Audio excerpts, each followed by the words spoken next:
धूप और छाव की तरह हमारे जीवन में सुख और दुख आते रहते हैं। हमें लगता है कि हमारे जीवन में हजारों दुख है, लेकिन अगर वास्तविकता में देखा जाए, आंखें खोलकर देखा जाए तो जीवन में सिर्फ एक ही दुख होता है। और वह दुख क्या है? इस बोध कहानी के माध्यम से हम समझ जाएंगे कि वह एकमात्र दुख क्या है और उसका समाधान क्या है। तो अपने दुख का निवारण करने के लिए इस कहानी को आखिर तक जरूर सुनें।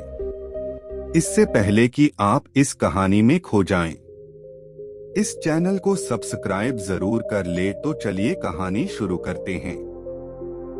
एक गांव में सबल नाम का एक आदमी रहता था। वह अपने जीवन से बहुत निराश था। उसकी निराशा का कारण यह था कि वह अभी तक कुछ भी नहीं करता था। उसके घर वाले उसे दूसरों का उदाहरण देकर ताने मारते और कहते थे कि वह सब तो कामयाब हो गए और तू यहीं का यहीं रह गया। जब भी वह कहीं बाहर जाता तो लोग उससे पूछते कि तुम क्या कर रहे हो भाई, और उसे यह कहने में बहुत शर्म महसूस होती कि वह अभी कुछ नहीं कर रहा, कुछ करने की कोशिश कर रहा है। धीरे धीरे उसने लोगों से मुंह छिपाना शुरू कर दिया। उसका दुख इतना बड़ा था कि उसको लगता था कि वह धरती पर वह एक बोझ है और उसके बस में कुछ भी करना नहीं है। वह कुछ कर ही नहीं सकता तो जी कर क्या करेगा, उसे मर जाना चाहिए। वह अकेले में बैठकर रोता और भगवान को दोष देता। एक दिन उसने नगर में एक गुरु को देखा जो दुख के ऊपर अपना प्रवचन दे रहे थे। गुरु कह रहे थे कि दुख एक गुरु की तरह होता है जो आपको जीवन के बारे में समझाता है और आपको सही से जीने का तरीका बताता है। आप चाहे तो दुख रूपी गुरु से अपना जीवन सीख सकते हैं या दुख में डूबकर बैठे बैठे रो सकते हैं। सबल भी यह बातें सुन रहा था। जब उपदेश खत्म हुआ तो उसने गुरु से कहा, दुख कुछ सिखाकर नहीं जाता बल्कि पीड़ा देकर जाता है। दुख की पीड़ा अनंत होती है। ऐसा लगता है कि इसके बाद कुछ नहीं मिलने वाला, कुछ नहीं होने वाला, मृत्यु भी उसके सामने कम लगती है। गुरु ने पूछा कि क्या दुख है तुम्हें? सबल ने अपनी सारी परेशानी गुरु को बता दी और कहा कि मेरे दुख का आपके पास कोई समाधान नहीं है। गुरु ने मुस्कुराकर कहा कि जब तुम्हारे जीवन में असली दुख आए तभी मेरे पास आना, मैं उसका समाधान अवश्य करूंगा। यह कहकर गुरु वहां से चले गए। सबल ने सोचा कि क्या मेरा दुख असली नहीं है? क्या यह दुख जो मैं झेल रहा हूँ दुख नहीं है? कोई भी मेरे दिल का दर्द नहीं समझता। अरे घर वाले नहीं समझते तो गुरु क्या समझेंगे? अपने दुखों से परेशान होकर सबल ने एक निर्णय लिया कि वह कुछ करके दिखाएगा। उसने एक छोटा सा व्यापार शुरू किया। उसे उसके व्यापार में सफलता नहीं मिल रही थी और उसके घर वाले बहुत खुश थे कि वह कुछ तो प्रयास कर रहा है। धीरे धीरे उसे सफलता मिलने लगी और फिर उसने रफ्तार पकड़ ली और 2 सालों के भीतर ही बड़ा व्यापारी बन गया। अब उसके आसपास काफी लोग थे जो उसे पसंद करते थे, जो उसकी चिंता करते थे, जो उसके कार्यों की सराहना करते थे, प्रशंसा करते थे। उसके माता पिता भी अपने बेटे की प्रशंसा करते करते नहीं थकते थे। उसके मित्रों की संख्या दिन ब दिन बढ़ती जा रही थी और वह बहुत खुश था। फिर उसके कुछ दोस्तों ने उसको सलाह दी कि उसे अपना व्यापार अब और बड़ा करना चाहिए। जब वह बड़ा व्यापारी बनकर इतना खुश है तो सोचो, अगर तुम इस नगर के, इस राज्य के सबसे बड़े व्यापारी हो जाओगे तो कितना सुख होगा। तुम्हारे पास कितने लोग तुमसे जुड़ेंगे, कितना यश तुम्हारा फैलेगा। स्वयं राजा भी तुम्हारी तारीफ करेंगे और जरूरत पड़ने पर तुमसे ही धन उधार लेंगे। यह बात तो सबल के मन में बैठ गई और अब वो और ज्यादा मेहनत करने लगा। लेकिन यह सब कुछ उसे बहुत जल्दी चाहिए था। ज्यादा समय इसमें वह बर्बाद नहीं करना चाहता था, इसलिए उसने कुछ ऐसे काम किए जो उचित नहीं थे। उसने बहुत बड़ी मात्रा में धन उधार ले लिया और वह यहीं पर नहीं रुका। ज्यादा मुनाफा कमाने के चक्कर में उसने अपनी माल की गुणवत्ता खराब कर दी। उसके मित्र उसे जैसा कहते थे वह वैसा ही करता रहा। दूसरे व्यापारियों के खिलाफ षड्यंत्र भी रचना उसने शुरू कर दिए। अब उसके जीवन का सुकून कहीं चला गया था। उसे अब रातों में नींद नहीं आती थी, वह हमेशा कुछ उधेड़-बुन लगा रहता था। सुख साधन की सारी वस्तुएं होने के बाद भी उसे किसी चीज में सुख नहीं मिल रहा था। एक दिन सबल अपने रथ में बैठकर एक मार्ग से जा रहा था। रास्ते में उसने उसी गुरु का आश्रम देखा। गुरु के पास पहुंचा और कहा, गुरुदेव, आपने कहा था कि असली दुख हो तो ही मेरे पास आना। मेरे जीवन में बहुत दुख है, मैं रात को सो भी नहीं पाता हूँ। सबल गुरु को अपनी सारी बात बताता है। गुरु ने कहा कि जब तुम पहली बार मिले थे तब भी तुम किसी दुख में थे। उस दुख से तुमने क्या सीखा? सबल ने कहा, मैंने सीखा कि केवल सोचने मात्र से कुछ नहीं होता। अपनी सोच को साकार करने के लिए कर्म करना पड़ता है और केवल कर्म करने से कुछ नहीं होता। कर्म को अंतिम पड़ाव तक ले जाना आवश्यक होता है। चाहे रास्ते में कितनी भी बाधाएं आई, कितनी भी निराशा है, चाहे ऐसा क्यों ना लगे कि अब कुछ नहीं होगा, तब भी यह मानकर कि जो कार्य मैं कर रहा हूँ मैं इसमें सफल होकर ही रहूंगा। कर्म करना चाहिए। लोग केवल सफल आदमी को ही महत्व देते हैं, बाकी चाहे कोई कितना भी अच्छा क्यों ना हो, इस दुनिया के लिए वह बोझ ही कहलाता है। गुरु मुस्कुराए, जब तुम्हारे जीवन में असली दुख आए तब मेरे पास आना, मैं उसका समाधान अवश्य करूंगा। तब फिर से आश्चर्यचकित हो गया कि यह दुख के असली दुख नहीं है। असली दुख और होता क्या है, लेकिन उसने कुछ नहीं बोला। सबल ने गुरु को एक घड़ा भेंट किया जो सोने के सिक्कों से भरा था। घड़े को देखकर गुरु ने कहा कि इस घड़े को वहां उस पेड़ के नीचे गड्ढा खोदकर दबा दो कि यह मेरे किसी काम का नहीं है। सबल ने ऐसा ही किया और वहां से चला गया। धीरे धीरे सबल को व्यापार में घाटा होने लगा। उसकी धन संपदा धीरे धीरे घटने लगी और एक ऐसा समय आया जब उसके ऊपर बहुत कर्जा हो गया था, लेकिन वह निश्चिंता, क्योंकि कर्जा उसके मित्रों द्वारा ही उसे दिया गया था। वह सोचता था कि उसके मित्र उसके बुरे समय में उसका साथ देंगे, पर ऐसा कुछ नहीं हुआ। सबसे पहले उसके मित्रों ने अपना उधार धन उससे मांगना शुरू कर दिया। ना देने पर जान से मारने की धमकी तक दी। उसके शुभचिंतक, उसके चाहने वाले सब उससे दूर होते चले गए। उसके पिता उसकी गलतियों को उसे गिनवाने लगा। उसकी सारी संपत्ति नीलाम हो गई।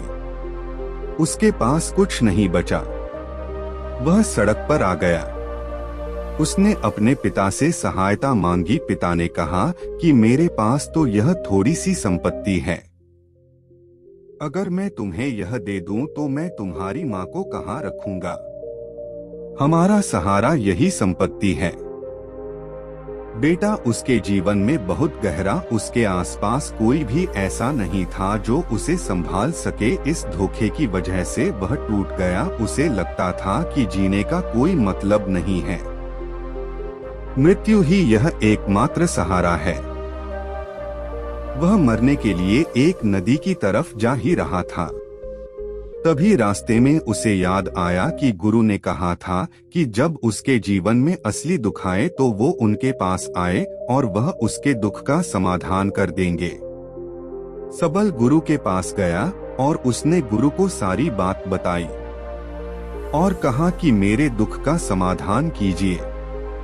गुरुदेव, गुरु ने कहा कि जब तुम्हारे जीवन में असली दुख आए तभी मेरे पास आना, मैं उसका समाधान अवश्य कर दूंगा। सबल ने कहा कि असली दुख क्या होता है? ये असली दुख गुरुदेव, क्या अब मेरे जीवन में जो घट रहा है वह दुख नहीं है? गुरु ने कहा कि पहले यह बताओ कि तुमने अपने दुख से क्या सीखा है। सब ने कहा कि जो लोग तुम्हारी तरक्की के पीछे पीछे तुम्हारे साथ आए हैं वह तुम्हें धोखा देंगे, क्योंकि तुम्हारे बुरे समय में वह तुम्हारा साथ नहीं देंगे बल्कि तुम्हारा फायदा उठाएंगे। भरोसा केवल उन्हीं लोगों पर करना चाहिए जो तुम्हारे बुरे समय में, असफलता के समय में तुम्हारे साथ खड़े रहे हो, और ऐसे लोग बहुत कम ही देखने को मिलते हैं। गुरुदेव जिन्हें मिलते हैं उन्हें हमेशा उनकी कदर करनी चाहिए।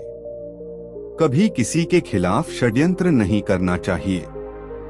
ईमानदारी और धैर्य के साथ काम करना चाहिए। लालच नहीं करना चाहिए। गुरु ने पेड़ के नीचे गड्ढा खोदकर घड़ा निकाला जिसमें सोने के सिक्के भरे थे, और वह घड़ा सबल को दे दिया और कहा कि जब असली दुख आए तभी मेरे पास आना। सबल को उस घड़े से थोड़ी उम्मीद मिली। उसने गुरु को प्रणाम किया, धन्यवाद किया और वह घड़ा लेकर चला गया। उस दिन से उसने दोबारा व्यापार शुरू किया और अब वो छोटा सा व्यापारी बनकर भी खुश था, और ईमानदारी से काम करते करते वह फिर से एक बड़ा व्यापारी बन गया। हालांकि इसमें उसे अब कुछ समय लगा, लेकिन अब खुश था। उसका जीवन खुशियों से भरा था। लेकिन आप कितने अच्छे हैं, कितना ही अच्छा काम करते हैं, दान करते हैं, पुण्य करते हैं, लोगों की मदद करते हैं। जीवन में दुख सबके आता है, तो सबल के जीवन में भी फिर से दुख आया। उसके माता पिता की मृत्यु हो गई। वह दोनों एक ही दिन मृत्यु को प्राप्त हो गए। संभल अपने माता पिता से बहुत प्रेम करता था, इसीलिए उसे बहुत गहरा आघात लगा। वो उन्हें शमशान ले गया। वहां पर उनकी अंतिम क्रिया की सबल ने जब उन्हें चिता में जलते हुए देखा तो उसका मन बेचैन हो उठा। उसके मन में हजारों सवाल खड़े हो गए। वह घर वापस आया तो उसने अपने माता पिता की संपत्ति को देखा जिसके लिए वह हमेशा लड़ते रहते थे। आज वह लावारिस की तरह पड़ी थी। उसकी देखरेख करने वाला, उसे देखने वाला कोई नहीं था। उसके पिता ने जो में इकट्ठा किया था सब यहीं पर रह गया था। एक दिन पहले तक भी वह अपनी संपत्ति के लिए किसी से भी लड़ने के लिए तैयार थे, लेकिन आज सब कुछ खत्म हो चुका। उसका मन बहुत बेचैन हो रहा था। लग रहा था जैसे कुछ खाली है, कुछ अकेलापन सा है, कुछ समझ नहीं आ रहा। इसीलिए वह गुरु के पास पहुंचा। गुरु ने सबल को देखते ही कहा कि क्या कोई दुख है? सबल ने कहा कि जीवन में वैसे तो कोई दुख नहीं है गुरुदेव, सब ठीक ही है, सब सुखी हैं। पर आज मेरे माता पिता की मृत्यु हो गई और मेरा मन बहुत दुखी है। गुरु ने कहा कि इसमें दुखी होने वाली क्या बात है? एक दिन तो सबके प्रियजनों को मर जाना ही है। जीवित तो यहाँ कोई नहीं रहा और ना ही कोई रहेगा। तुम भी एक दिन मर जाओगे। हो सकता है कल या आज क्या कहो तो अभी भी तुम मर सकते हो। सबल ने कहा कि गुरुदेव आप यह क्या कह रहे हैं? मैं भी मर जाऊंगा। अरे मैं तो अभी जवान हूँ। गुरु ने कहा कि प्यारे इस भ्रम में मत जीना कि मृत्यु बूढ़ों को ही आती है। बूढ़ों के सामने जवान भी मर जाते हैं, बच्चे मर जाते हैं। मृत्यु का किसी की उम्र से कोई लेना देना नहीं है। गुरु के मुख से यह बातें सुनकर सबल वहां से चुपचाप चला गया और उसका मन जैसे बेचैन हो गया था। वह कुछ खालीपन सा महसूस कर रहा था। दिन रात वह अपने बारे में ही सोचता रहता है कि वह क्या कर रहा है, वो क्या है, क्यों है, कैसी है, हम क्या हैं, हम क्या करने आए हैं। यहाँ पर क्या बस चीजों का उपभोग करना और मर जाना ही जीवन का असली मतलब होता है? उसे कोई जवाब नहीं मिल रहा था और उसका दुख बढ़ता ही जा रहा था। कुछ दिन बाद वह वापस उसी गुरु के पास पहुंचा और गुरु को सारी बात बता दी। गुरु मुस्कुराए और गुरु ने कहा कि आज पहली बार तुम्हारे जीवन में असली दुख उत्पन्न हुआ है। वास्तव में यही है जो दुख कहलाने लायक है कि हमें पता ही नहीं है कि हम क्या कर रहे हैं, क्यों हैं, कैसे हैं, कौन हैं हम और हमें क्या करना है। सबल ने कहा, गुरुदेव मेरे दुख का समाधान कीजिए। गुरु ने कहा कि हम सब अपने जीवन भर क्या इकट्ठा करते रहते हैं। सबल ने कहा कि गुरुदेव सभी लोग धन संपत्ति मान सम्मान प्रेम परिवार मित्र शत्रु पद प्रतिष्ठा इकट्ठा करते रहते हैं। गुरु ने कहा कि क्या इनमें से कुछ भी इकट्ठा करके हम अपने साथ ले जा सकते हैं। सबल ने कहा कि नहीं गुरुदेव, इनमें से तो कुछ भी साथ ले जाते। मेरे माता पिता के साथ भी कुछ नहीं गया, सब तो यहीं पर छूट गया। गुरु ने कहा, ध्यान से समझना, इस दुनिया में हम जिसे इकट्ठा करते ही नहीं सभी चीजों को देखते हैं, लेकिन उसे देखते ही नहीं जिसे हमें इकट्ठा करना है, वह है हम खुद। हमें इस दुनिया में अपने आप को ही इकट्ठा करना है ताकि जब हमारी मृत्यु हो तब हम एक हो सके और अपने आप को पहचान सके। हम बटे हुए हैं प्रेम में, नफरत में, क्रोध में, क्रूरता में, धन में, संपत्ति में, पद में, प्रतिष्ठा में, सम्मान में, पहचान में, धर्म में, जाति में, दूसरों को लूटने में और अपने आप को लुटाने में और ऐसी हजारों लाखों वासनाओं में हम बटे पड़े हैं। हम टुकड़ों में जीवन जी रहे हैं। हमारी चेतना कभी भी एक नहीं हो पाती। हमारी ऊर्जा शक्ति बिखर गई है, इसीलिए हमारे पास इतना भी समय नहीं है। क्या इतनी भी शक्ति नहीं है कि हम मुड़कर अपनी ओर देख सकें? वास्तव में लोग जिंदगी भर जीने दुख दुख कहकर चिल्लाते रहते हैं और उनका समाधान खोजते रहते हैं। उन्हें उनका समाधान कभी मिलेगा ही नहीं, क्योंकि जिन्हें वह दुख कहते हैं वह तो दुख है ही नहीं। इसीलिए यहाँ किसी को कभी उनके दुख का समाधान नहीं मिलता। वह बस एक परिस्थिति से छूटकर दूसरी परिस्थिति में फंस जाते हैं। जैसे वह पहली समस्या में रो पड़ते थे, वैसे ही वह दूसरी समस्या में रो पड़ते हैं। हमेशा ही एक समाधान नजर आता है, वह है मृत्यु, पर वह भी कोई समाधान नहीं है। इसीलिए इन सब का अगर परम समाधान चाहिए तो अपने आप को इकट्ठा करो, अपनी ऊर्जा को इस संसार से वापस खींचो, उसे एकत्रित करो, अपने ऊपर ध्यान दो, अपने पर ध्यान लगाओ। मृत्यु से पहले अपने आप को पहचान लो। ऐसे ही बिखरे हुए मत चले जाना। सबल ने कहा, तो क्या गुरुदेव हमें यह संसार छोड़ देना चाहिए? अपनी इच्छाओं को मार देना चाहिए? धन संपत्ति इकट्ठी नहीं करनी चाहिए? क्या हमें यहाँ किसी से प्रेम भी नहीं करना चाहिए? गुरु ने कहा, तुमसे इच्छाएं, कामनाएं और वासना ऐसे ही निकलती है जैसे पहाड़ से कोई पत्थर गिर रहा हो जिस पर पहाड़ का कोई नियंत्रण ही नहीं है। सिवाय देखने के और परेशान होने के, जब तुम एकत्रित हो जाते हो तब जो भी तुम करते हो वह सब नियंत्रण में रहता है। तब इच्छाएं भी तुम्हारी इच्छा से निकलती है। सबल ने कहा, गुरुदेव आपने मेरे सच्चे दुख का निवारण कर दिया है, आपका बहुत आभारी हूँ। अब मैं अपने आप को ही एकत्रित करूंगा गुरुदेव। मानव शरीर में बहुत ऊर्जा है, बहुत शक्ति है और वह बेकार की चीजों में बटकर रह गई है, व्यर्थ की चीजों में लगी रहती है। दोस्तों, अक्सर हम ऊपर वाले से सवाल करते हैं कि हमारे जीवन में इतने दुख क्यों हैं। हम सभी के मन में यह सवाल उठता है और इसका जवाब है कि वह परमात्मा हमें उस परम दुख तक ले जाना चाहता है, उस सबसे बड़े दुख तक ले जाना चाहता है, जहां पर हमें पता चल सके कि इंसानी आत्मा का असली दुख क्या है। और वह दुख है अपने आप को ना पहचान पाना, अपनी शक्तियों को ना पहचान पाना, अपने आप को इकट्ठा ना कर पाना, अपने आप पर नियंत्रण ना कर पाना। हमारे जीवन में यही दुख होता है।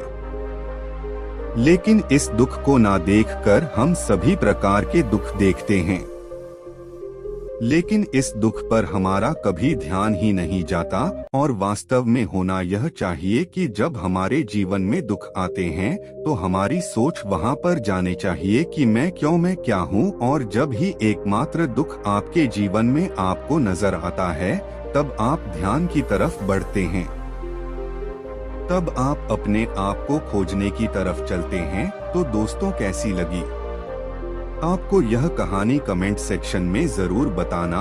और अच्छी लगी तो इस चैनल को सब्सक्राइब करना ना भूले। तो मिलते हैं अगली कहानी में, तब तक के लिए अपना ख्याल रखें।